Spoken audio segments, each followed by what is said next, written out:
but we're at 11:05, which is our usual start time. So welcome, amigos, amigas, and special guests to another Midweek with Max on what people are calling a spicy week. So we will run with that.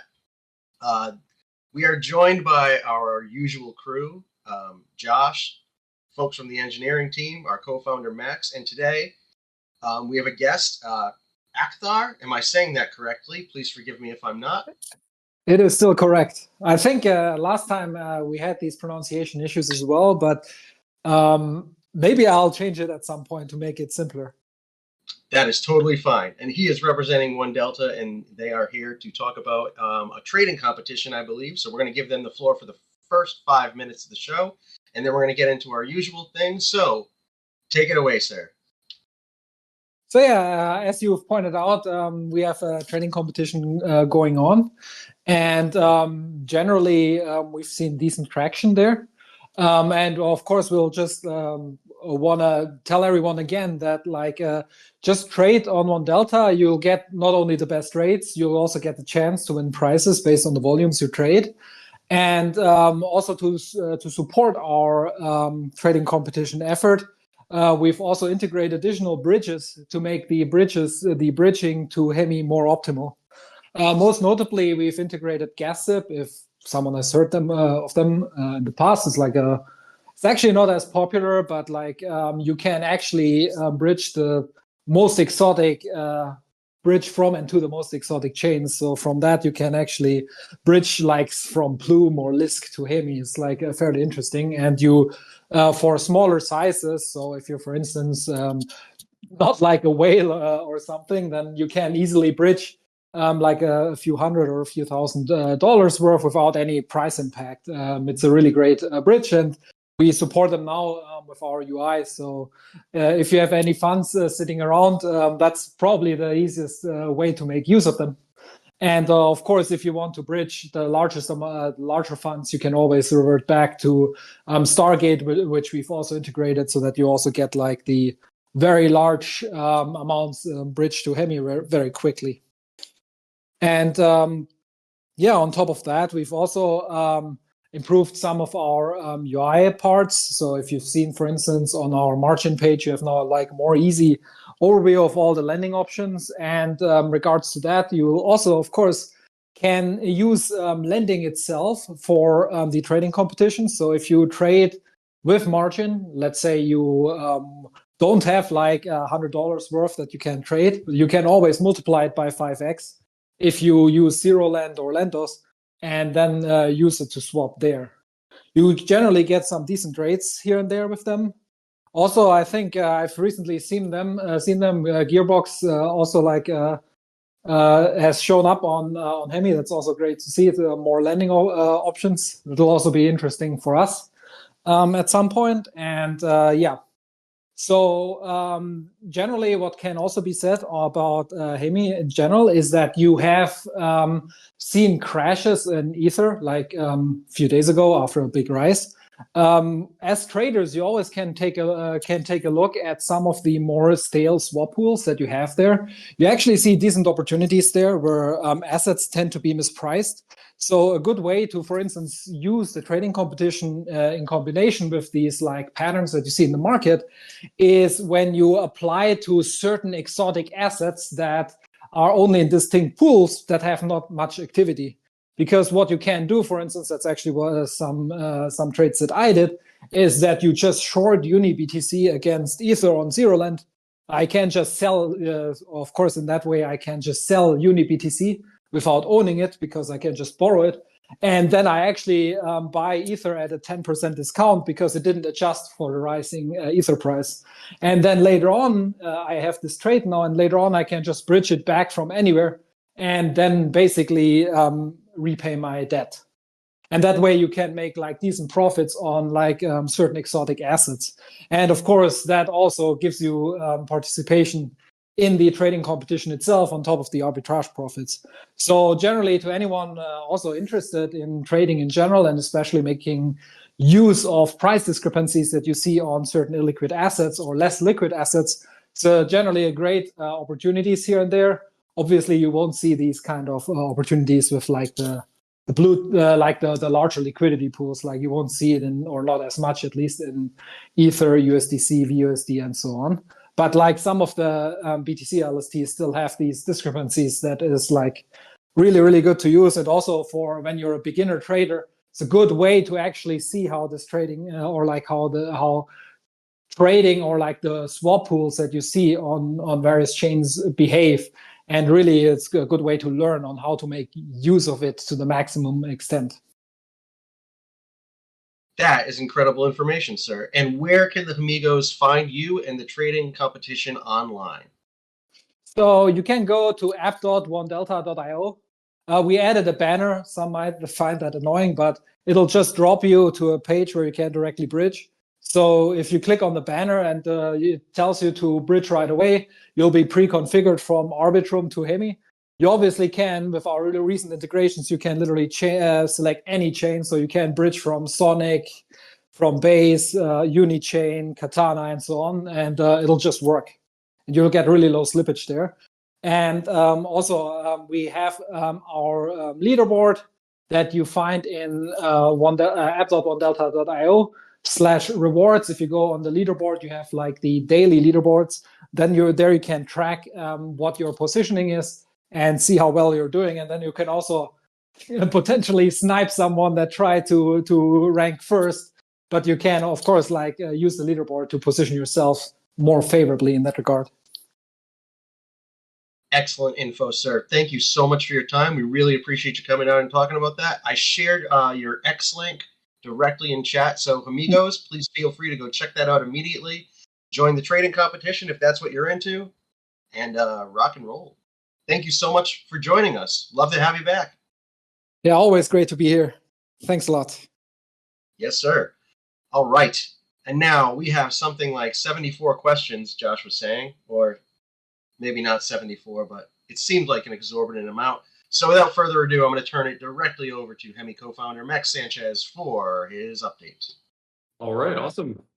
Welcome everyone to another Midweek with Max. This is probably the most exciting week so far in Hemi's history. So super awesome to see a large audience show up, and we have a lot of exciting things to share today, talk through. So yeah, I'll give a quick engineering update, and then we can dive into questions. I do this week have a hard stop at the top of the hour.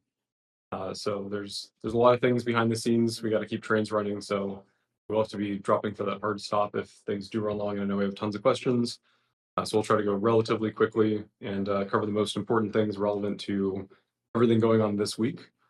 So a quick engineering update. Not a ton of interesting protocol stuff, mostly been focused on everything related to TGE and making sure that that goes smooth.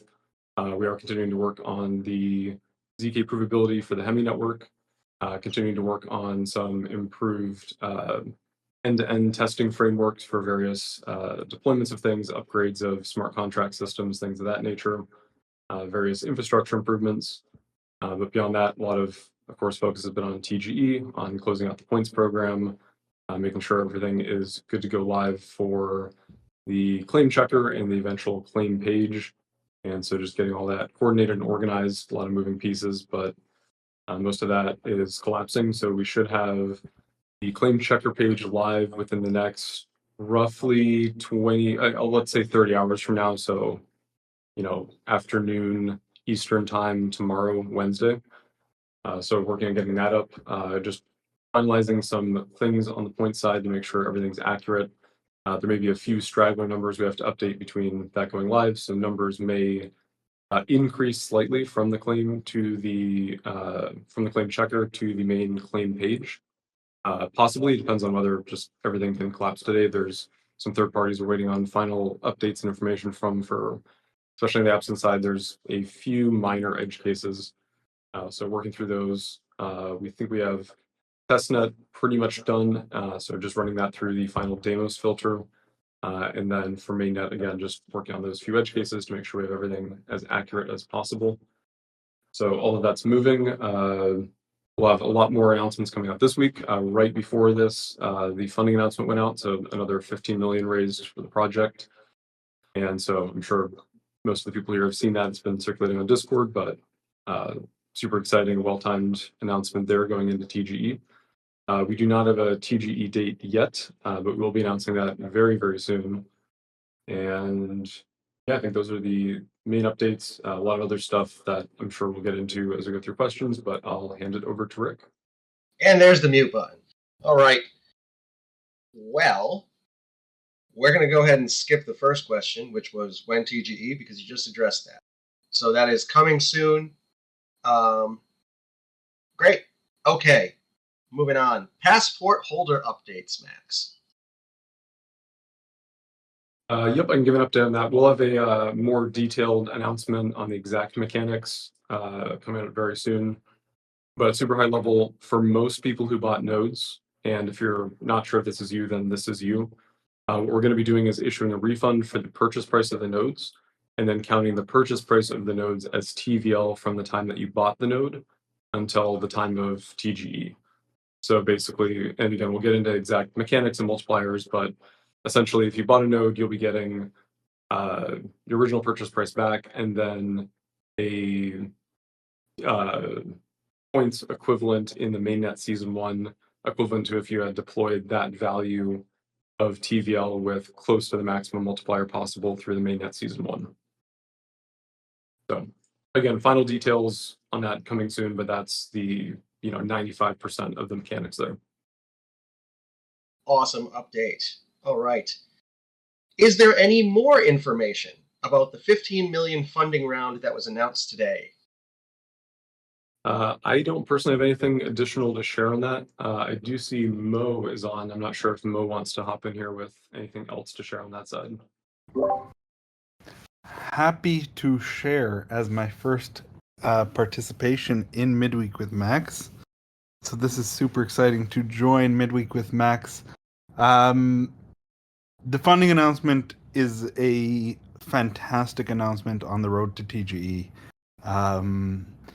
Just shows more credibility and industry participation across the board from some of the biggest players, including Republic, YZ Labs, Hyperchain, and others that see the vision that we all have. This is one of the most exciting weeks in Hemi's history. It's an honor to be a part of it for this. Hemi's one of the few projects that have been able to attract so much investor participation and community participation. So this is just a super exciting week across all fronts. Successful launches with the Binance Booster campaign, with overloading Stargate's systems, overloading just about every participant that has been part of it. The TGE was the pre-TGE subscription from Binance was oversubscribed by I don't know the exact numbers, probably 200x or 300x.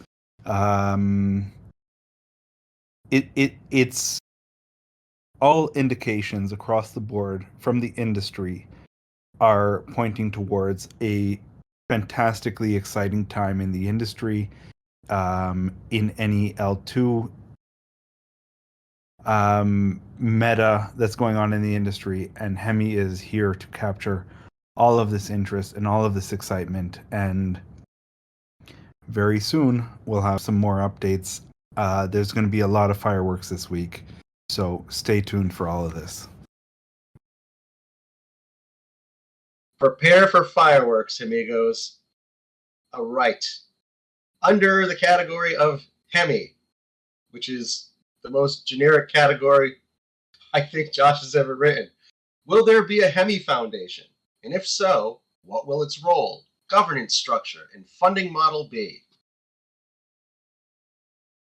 Good question. So there is actually already a Hemi Foundation. It's the Hemispheres Foundation. It's basically a foundation that supports the project in all ways that you need a foundation to support a project.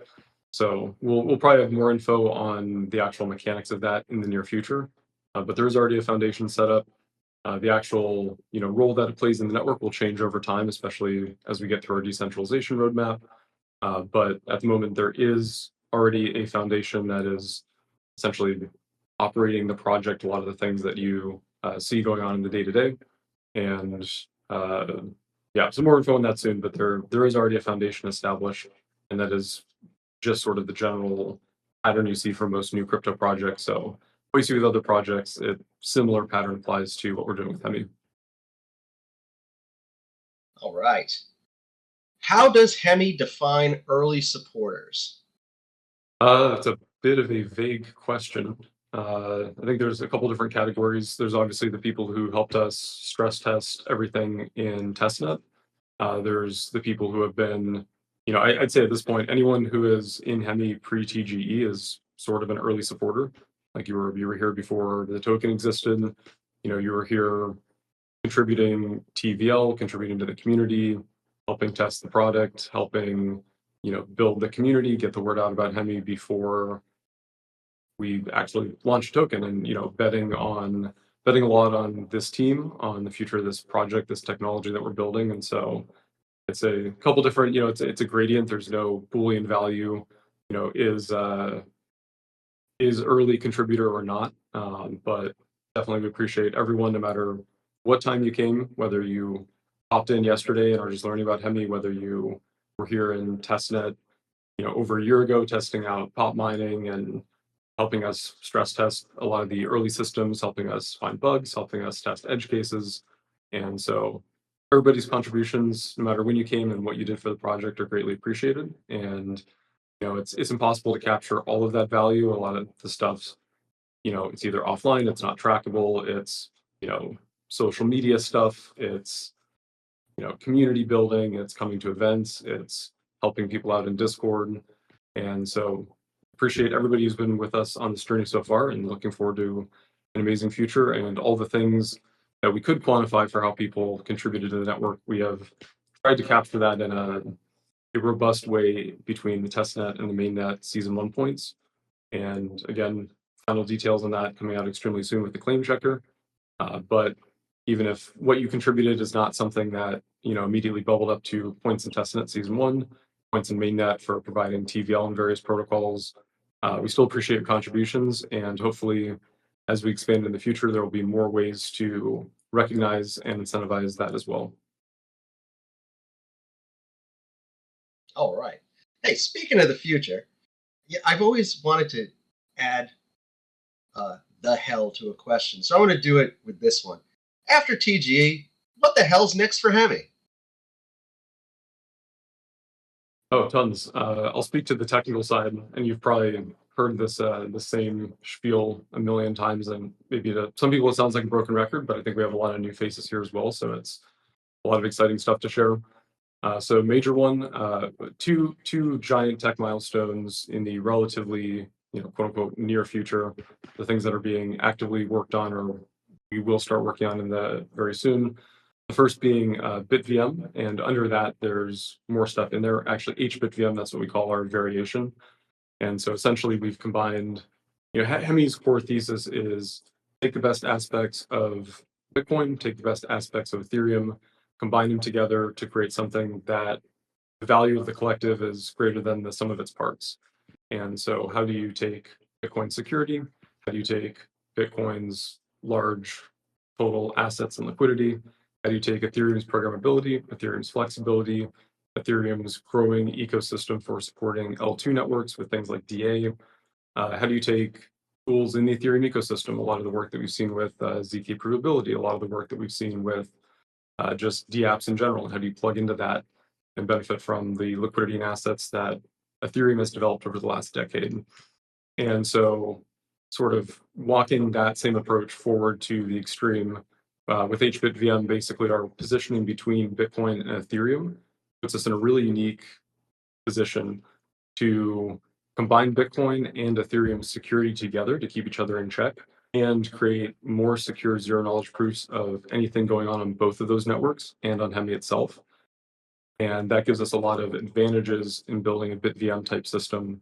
Makes it more capital efficient. It makes the withdrawal paths for opening up vaults faster, because you have a smaller on-chain potential transaction graph that you have to deal with. Most importantly, it makes it extremely secure, because we're able to get rid of what's called superblock light client emulation. which is something that was in the original BitVM2 bridge design, which is essentially a way. So Bitcoin, again, without going into details because we have a lot to cover today, but basically a lot of new faces, so I want to cover this because it's an important point. Bitcoin lacks self-introspection, and so a script running on Bitcoin cannot look at the actual context of the Bitcoin chain it's running within. And so for BitVM, you need, in the zero-knowledge proof construction, a way to essentially validate that proof against a known good Bitcoin state to prove that one of the operators fronted liquidity correctly. And so the original design had superblock-like client emulation. There's a bunch of security vulnerabilities with that. Basically, miners, including people on a paper share pool, for example, could withhold blocks that they believe are going to be the best superblock in a superblock evaluation period or observation period, and they could use that to ransom attack operators. And so a lot of other protocols have tried to solve this in various ways, but a lot of them have changed the trust model of BitVM in a way that's it's not terrible, but it's also not ideal, and it doesn't line up with the really permissionless nature of what BitVM2 was originally trying to do. So some ways, they introduced a permissioned set of users in each BitVM construction who would be able to sign and agree to canonical Bitcoin state. There's a couple other different approaches. We won't dive into them, but with Hemi and being able to combine Bitcoin and Ethereum in a really interesting way. And actually, we're doing that by extending the POP protocol to add new data publications of Ethereum data to Bitcoin instead of just Hemi data to Bitcoin. We're able to construct a system where somebody, if they were to attack it and forge a proof to basically steal from a BitVM vault, they would need to control a large portion of the Ethereum consensus power and a large portion of the Bitcoin consensus power. And so it's no longer just about pure Bitcoin proof of work security, although that's still a major component of what we're doing. But now with HBitVM and that design, we're stepping into actually combining the security of both protocols to make BitVM constructions more secure. So that's one thing on the roadmap. Downstream of that, or packed within that, also comes ZK provability. And that will allow ZK provability because Hemi has HVM, that embedded Bitcoin node inside of its EVM. That ZK provability will allow you to construct secure ZK proofs of Bitcoin state. And so there's a lot of really cool applications of that beyond just the BitVM design. So being able to prove anything about the UTXO table to a light client, we could rattle on 4 or 5 other examples of cool things you can do with that, but that contributes overall as a public good to the ecosystem for enhanced Bitcoin interoperability, not just with Hemi itself, but with other chains and being able to hook those in more natively to HVM-based DApps running on Hemi. So that's exciting. Also, it comes within that ZK provability. So that'll upgrade us to a ZK rollup on the Ethereum settlement side. And then the other major nearest term roadmap item is sequencer decentralization. So basically, given that we have Bitcoin security with POP, given that we have this infrastructure and awareness that touches and interacts with Ethereum, we're able to leverage both of those properties to essentially use Ethereum's proof of stake protocol, or a variant thereof, which is a liveness preserving protocol. So it can survive basically reorganizations, short reorgs, consensus attacks, instead of halting, which is what most of the proof of stake protocols people use today do. Instead, we're able to use a liveness preserving protocol like Ethereum with that backing of Bitcoin finality. And so it makes the system more robust. It makes it more decentralized because Ethereum proof of stake can handle a much larger amount of sequencers of participants creating blocks than other proof of stake variants out there. And so it lets us maximize that decentralization and also maximize network robustity, even in the event of, global internet outages, network partitions, things of that nature. So those are the 2 main items in the near future. Beyond that, to quickly go through it, another huge milestone post that is Chain Builder, which is our L3 ecosystem. So that's basically being able to build L3s on top of Hemi that benefit from everything that Hemi has. So that's all the assets from Bitcoin and Ethereum through the tunneling system, making those accessible to L3s. It's POP security inheritance, so using Hemi as the security aggregation layer for very cost-effective, very efficient Bitcoin security inheritance. And there will be more features. Chain Builder is sort of its own expanding roadmap, starting with just a simple here's Hemi, but as an L3. And then expanding to, okay, you have this customizability. You can go and you can change the native block creation consensus protocol. You can change the DA system. You can change the settlement system. You can choose whether or not you want HVM programmability, or you could even tweak what that HVM programmability looks like if you wanted to. And swap out the execution engine for something else. Say you wanted to do something focused on AI and add new opcodes to the EVM, you could do that. And so Chain Builder, that's again a whole roadmap in and of itself. The sort of end final state of that is a shared sequencing, shared DA system that powers that entire L3 ecosystem, or at least the chains in the L3 ecosystem that want to use it, and basically improves interoperability and improves collective basically security awareness. You have this mutually assured finality basically between L3s engaging in the system plus a cost-effective and protocol integrated DA system. And again, that's further out on the roadmap. There's tons of engineering that has to happen for that to get off the ground, but that's the super high level. And then there's more stuff, of course, like governance, decentralizing some of the data publication side to Ethereum, decentralizing other aspects of the protocol, the Bitcoin tunnel liquidity system. But I'd say, I think for the sake of time, I've probably already spoken too much about that, but that's what the future technical roadmap looks like. All right. If you are just joining us, the question was, after TG, what is next for Hemi? The TLDR is a lot. Okay, moving to the token category. What will the circulating supply of the Hemi token be at TGE? So I cannot yet share an exact number because things may shift ever so slightly, but it is approximately 1 billion tokens, plus or minus, maybe 25 million or so. All right, follow-up question. What are the 430 million Hemi tokens on Hemi mainnet, and what are their planned uses? That's a good question, and this actually gets to something deeper, which is the mechanics of the Hemi token interoperability. And so I'll speak to that first, and then we can get to the actual use cases. So the way that we architected the Hemi token is it started as an Ethereum native token. So there's an Ethereum contract you can go look at on the Ethereum chain. It was the first contract that was related to the Hemi token anyway. So that's where the base supply for the Hemi token anywhere in the ecosystem is. So that contract it minted the original 10 billion tokens, and then that contract also handles the future emissions. And basically, so the emissions in the Hemi tokenomics basically go to, in the future, when we decentralize sequencing to the sequencers, a large portion of it goes to pop miners, only the portion that's needed for the network to pay for the pop publications that it needs. So that's dynamic. And that's why there is a range in the inflation from 3 to 7%, is because some of that depends on how much the protocol actually needs to pay out to get the pop publications it needs. Although those costs will increase a bit with what we're doing with HBIT VM and including those Ethereum publications. But that's probably getting a little too into the weeds. But that token contract on Ethereum that handled the original mintage and future emissions, and then auto bridging those emissions, auto tunneling them into the Hemi system to then be used for all the things the protocol needs to direct emissions to.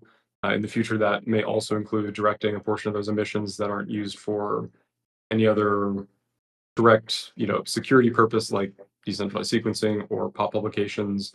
Some of that may go to the Hemi staking system, especially as we get into tail emissions for the original staking allocation. So that's the base Ethereum contract. That's the source of truth. That's the source of all original token mintage. Then we have the L2 contract deployed on Hemi, which is the tunneled version of that Ethereum Hemi token. And that is the version of the Hemi token that you will see used in the ecosystem. So when you go to the claim page on TGE day and you claim tokens, those will be that Hemi L2 variant. And so any tokens that are available on the Hemi network have to be tunneled over from Ethereum to Hemi. Then, like I said, that's the version that will be used in the Hemi ecosystem. Then stepping up a layer, or I guess horizontally a layer, any of the bridging routes that the Hemi token has to other networks. So that right now, that's BNB. In the future, that will be lots of other chains that it makes sense to have the Hemi token on, whether that's to access liquidity or for use in a specific DApp. Maybe at some point there's, somebody launches a sort of Hemi adjacent from a tech perspective chain that does something interesting, and there's benefits to having interoperability with them. Whatever that future looks like, that interoperability will all be based around the Hemi L2 token. And so in order to get to, say, Binance, for example, you would have to tunnel Ethereum from the Ethereum network to Hemi if you didn't already have tokens on the Hemi network. Although most people, again, will have Hemi tokens on the Hemi network and not on Ethereum. And then you would bridge that through a protocol initially that's going to be layer 0. Layer 0 is the current connective tissue between the Hemi network and BNB.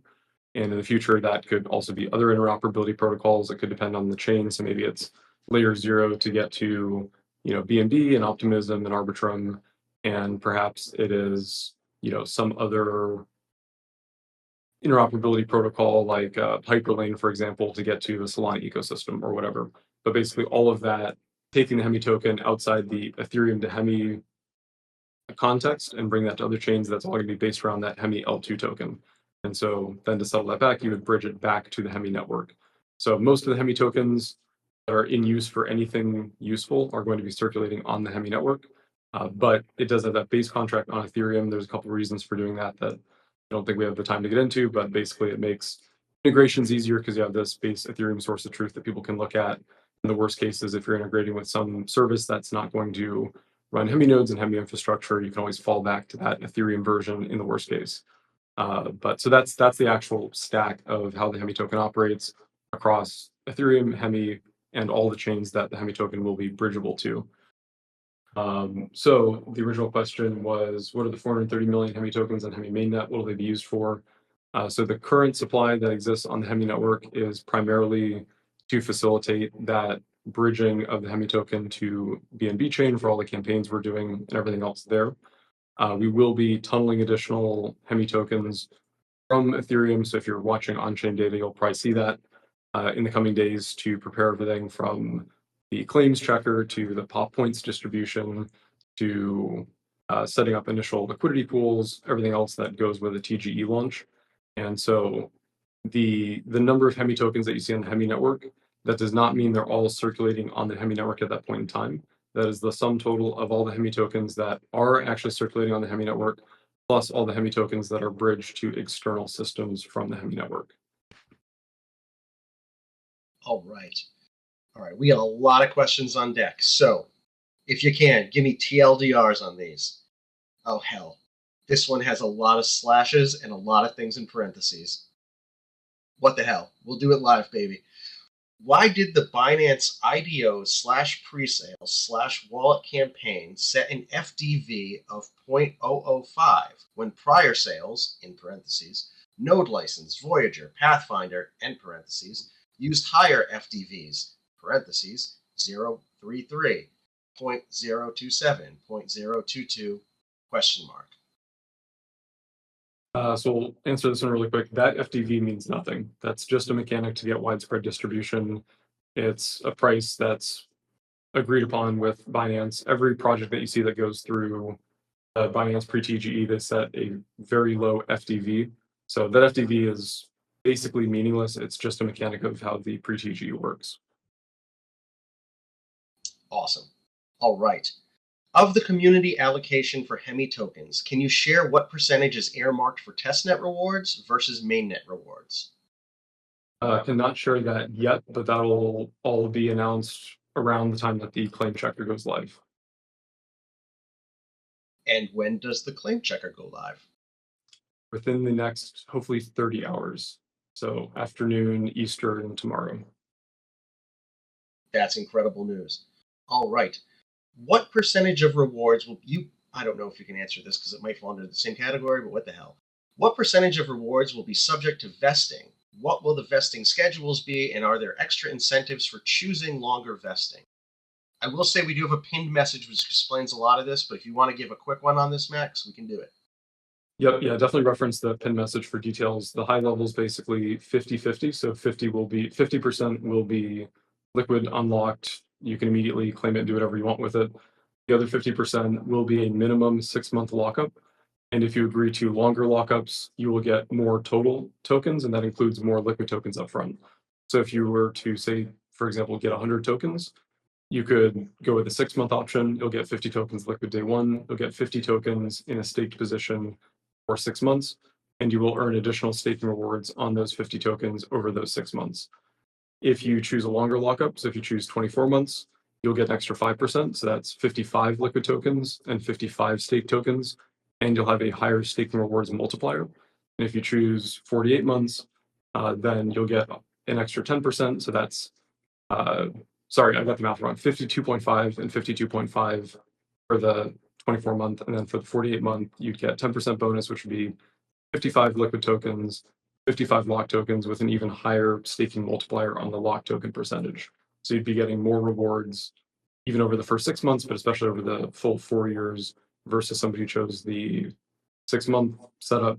And you'd also be getting more initial liquid tokens for committing to a longer lockup for the locked portion of the token allocation. All right. It would not be Midweek with Max if we did not have a Deimos category. Can you clarify the exact requirements for Deimos verification across Testnet and Mainnet? What actions were required to qualify for Testnet rewards versus Mainnet rewards? Yep, so the exact mechanic here is you had to have participated in Testnet, but we're only looking at mainnet data for the Deimos verification. So you must have either minted the Deimos only me ID on Testnet and then had it automatically transferred over to mainnet, or you have had to mint an only me ID on mainnet after the fact related to your testnet address or one of your testnet linked addresses. And then you have to have verified in at least one of the 2 epochs. We'll share the exact percentage shortly, but if you only verified one epoch, you'll get a reduced reward. If you verified in both epochs, you'll get the full reward. All right. Only 23,302 people completed Deimos verification on mainnet, and 11,101 verified in both epochs. Are only those users eligible for rewards? So for the incentivized testnet, yes. For mainnet, Deimos is not relevant other than the points you got in the mainnet season for doing the verifications. So the people who did at least one Deimos verification and were had otherwise earned testnet points, they would get a partial reward. The people who did both verification epochs would get the full reward for their testnet participation. If you did anything in mainnet like providing TVL, you don't have to worry about Deimos because that's economic activity. We don't need to disable it. So any activity you did in the mainnet season 1, Deimos is irrelevant other than, like I said, the points you get from minting Deimos. But for testnet specifically, you have to do at least one verification, and you only get the full reward if you did both verifications in both epochs, or one verification in each epochs, 2 verifications total. All right. I mentioned Also, one quick effort. I would just say that data, which it sounds like was pulled from Dune, may not be 100% accurate, but just my one quick asterisk there. Right. Thank you, sir. I minted a Deimos me ID on a different network. Does this disqualify me from rewards? No, as long as you also did it on Hemi. So if you did it on other networks as well, that's fine, but we are only looking at Deimos mints and verifications on Hemi itself.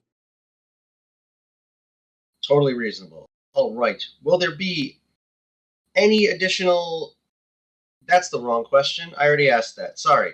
A large number of community wallets were compromised, even after completing Deimos verification twice. Will there be a process to claim for compromised wallets without redeemed tokens being immediately drained? What support can Hemi provide to the victims of these scams?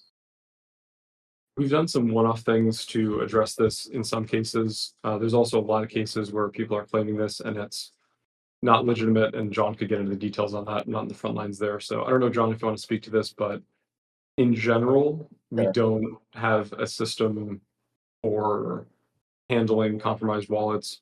We have done one-offs in the past for specific users, but yeah, I'll throw that over to John. Yeah, so a couple things. I would say over the past, however, 6 months, have gotten what's called 1,000 tickets, roughly, for compromised wallets. Out of those, over 900 of them have been people that sent the funds back to the same source that funded the wallet, right? So they were not compromised unless the compromise consisted of sending it back to their same funding source, right? So a lot of people are saying this and are utilizing this in order to get around verification, which it technically still would not, but they think it will. So that's one thing. Generally, the wallet that they want to switch to is a wallet that they did an activity on, and they're trying to get that wallet not only verified, but also transfer the points over from the primary wallet over to that wallet at the same time, in nearly all cases. For the outlier group of people that actually were exploited, right? A couple things. I have participated in many points programs, and I have never seen any type of methodology for this. This generally, just like everything else in crypto, your keys, is kind of your responsibility on keeping them safe. We have worked, in one-off cases in order to try to remedy this for users here and there. Due to the kind of large influx of users that claim this, especially within the past 2 weeks, it's really hard to take the time away from everything else that we're working on to handle these on a case by case. We've been doing our best to kind of remediate when there is possibility to do so. If you want to expedite things on your side, as we've said always, burn on the primary address, mint on a new one, and sign a message on the primary address stating that, for Demos purpose, for Hemi purposes, I'm transferring primary wallet address to secondary wallet address, and mention both of them. That's the steps that I would require if you were in ticket with me anyways. So, that's a thing, but we're relatively late in the game here. We could probably fit a couple more in. As far as the drain scenario, I have only seen 2 wallets to date that have any type of active drainer on Hemi network. Now, that's not to say that there's not more out there, but, once again, this is kind of an oddball thing to work around. We'll do our best with it. As always, please open tickets. There's quite a few right now due to, how close we are to things. So we'll do my best to get around to them with the rest of the team. I can't make promises though. So, we're working best within the confines. As always, I would try to, just make sure that users are doing things in a safe way. Always happy to have a side conversation about wallet security and everything else, because I think that's probably a topic that we could always brush up on, during one of these community AMAs. But there's plenty of things out there to keep you safe. So we just kind of push that as a wider answer. TLDR, we will do our best. We do not have a method that just everybody can use, because it has to be done on a case by case basis. All right, thank you for that, sir. When will the final testnet pop points be published? Very shortly. Pretty much everything on the testnet points stats is accurate. There were a couple edge cases that we just fixed last night, so we'll be uploading that soon. But you can go check that. It's going to be accurate for 99.9% of users. Also, we will be publishing some sort of, just real quick on the claims mechanics. So your testnet and mainnet, if you participate in both, you'll be doing a single claim for the full amount. It's easier mechanically for you and also for us, but we will be publishing data so you can look and see what the testnet versus the mainnet allocation was. So also on that, the lockup schedules, the 50-50, and the choices and the bonuses, those are the same across testnet and mainnet, because they're all in one actual claim pile. So it's the same mechanics. And then, what was the original question? I'm sorry. The final pop points. So that will be also included in that export. So you'll see your regular testnet points and your pop points broken out separately. All right. How do mainnet pop points work, and when will users be able to claim those? Those should be claimable at TGE. There's still one very small technical component that we need to get set up there. So more details on that soon, but it should be at TGE. All right. What was the purpose and expected outcome of the Binance campaigns, given the large contribution from the existing Hemi community compared to external Binance users? Tons of stuff. Tons more users exposed to Hemi, tons of interactions on the Hemi chain, new wallets, new interactions, TVL coming over. Again, the Binance campaigns, they're part of something bigger. And so, these are the mechanics for how these programs work. And I think the specifics of the tokens that are for the booster campaign, the tokens that were for the pre-TGE, again, it's part of something bigger, and I think we're getting a lot of value out of it. And it's not just about the user outcomes in those programs, it's about the totality of the exposure you're getting, the access to different ecosystems you're getting. It's a great accelerant for bootstrapping or continuing to bootstrap a network, really accelerate growth going into TGE. So there's a lot going on with that, the totality of the Binance campaigns. Right. Let's see. Where the hell was I? Sorry about that. Will there be an additional allocation for I Broke Sepolia, Open Season, or other official Hemi NFTs? No, we may do something with them in the future as part of a broader future incentives program. Not a promise, but that is something that we're looking at. We're also looking at other interesting ways we can use them in the ecosystem. But for TGE and everything going on with claims, all that matters is points that you earned in the testnet season, mainnet season. It will not have anything specific to NFT holders. The other category. What can you share which supports Hemi's public metrics of the 1.2 billion total TVL, 411,000 community members, and 100,000 verified human users? So the 1.2 billion TVL, that was the peak TVL, and hopefully in the near future we'll be back there or greater. I do think that was slightly miscommunicated, or there may have been some confusion, and we need to make things more clear on that side. But that was the peak. I believe the current TVL is somewhere around 850 million, and it's grown by something like 100 million over the last week. For 411,000 community members, that's a combined following across the major social channels. So that's X, Discord, and Telegram. And then for the verified human users, the 100,000 verified human users, that's the total number of users who minted a only me ID either in testnet or mainnet. So that is a provable unique human who's interacted with me either in testnet or mainnet at some point in the past. You actually just answered my next three questions, which is incredible. All right. One primary Hemi Bitcoin vault appears to hold 37 Bitcoin. How is keeping that amount in a single vault secured? Right now, we have it secured with standard key management. We're working on continuing to improve infrastructure.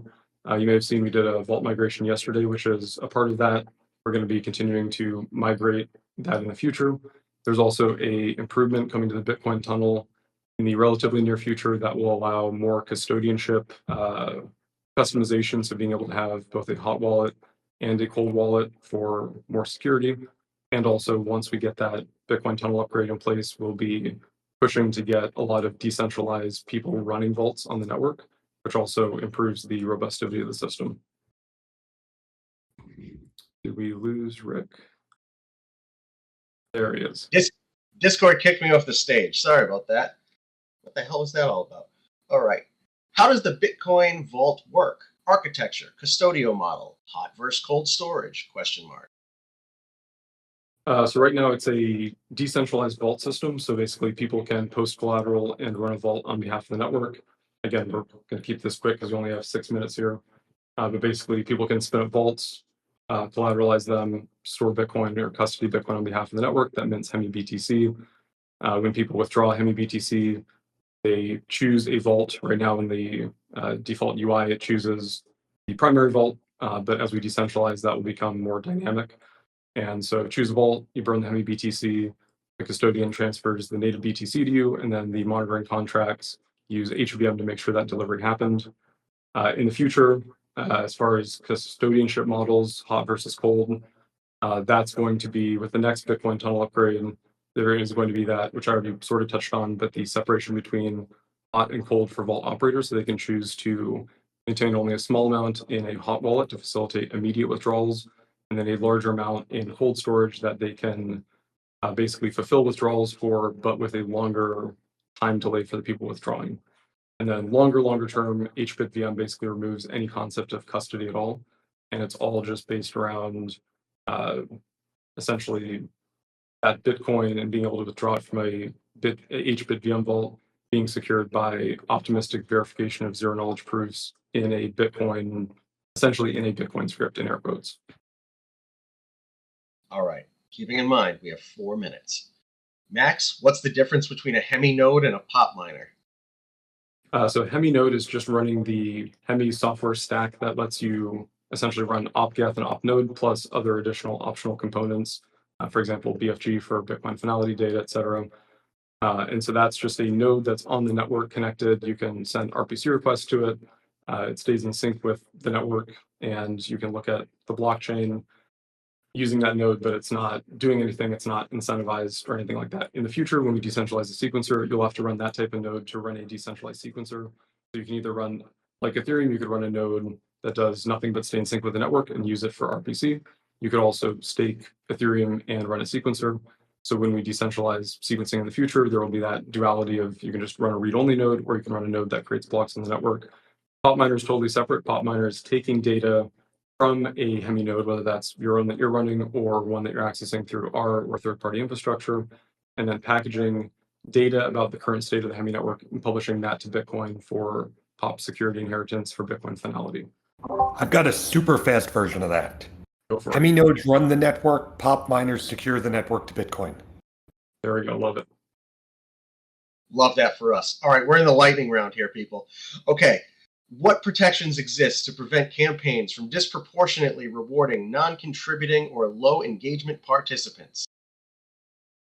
We've done a lot of work with designing tokenomics, the rewards for testnet incentives, for mainnet season 1 incentives, trying to balance that across everything else going on, all of the various categories of initial supply that are part of a TGE. That includes the Binance Booster campaign, that includes the Binance pre-TGE, that also includes stuff like liquidity provisioning and some other small items.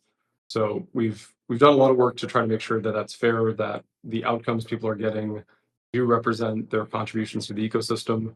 Again, on the Binance side, it's not just about the individual Binance user outcomes. It's part of a greater go-to-market strategy, a greater way to get more eyeballs on Hemi, get more people engaged with it, get more people using it, get more accounts onboarded, onboard more assets. And so the short answer, we've designed everything in a way that we think is very fair and equitable for everybody. And for anyone who participated in testnet and mainnet, rewards them well for the contributions that they've given to the network so far. All right. Oh, shit. 2 minutes. For what it's Okay. worth, there was nothing that was like, it was pretty straightforward economics. So, I mean, it was scalar based upon that. There's really nothing in there that anyone could have low frequency have gotten into and gotten any type of sufficient rewards. All right. We're going to try to lightning round this. Oh, God, nope. We have 1 minute. There's no way. And we have a hard out at noon. Okay. I apologize. There are a few questions we did not get through.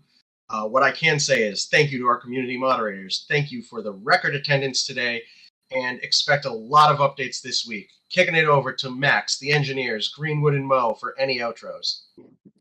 All right, awesome. Super exciting week. Stay tuned for a lot more announcements in the coming 24 to 48 hours. Lots of stuff going on. Super exciting week for the project, and we will see you all next week. And I'm sure we'll have a ton of stuff to chat about next Tuesday. Couldn't have said it better. This is going to be an exciting week. Awesome. Gonna hop. Thanks, everyone. All right. Big things happening, everyone. We're skipping the community update this week because you're going to see a slew of updates coming all week. And we got a hard out at noon. So thank you all so much for joining us. I'm so glad the intern is banned from Discord. And thank you, creators. Keep creating. And Hemi community, you're amazing. Love you lots. Talk soon. Bye-bye.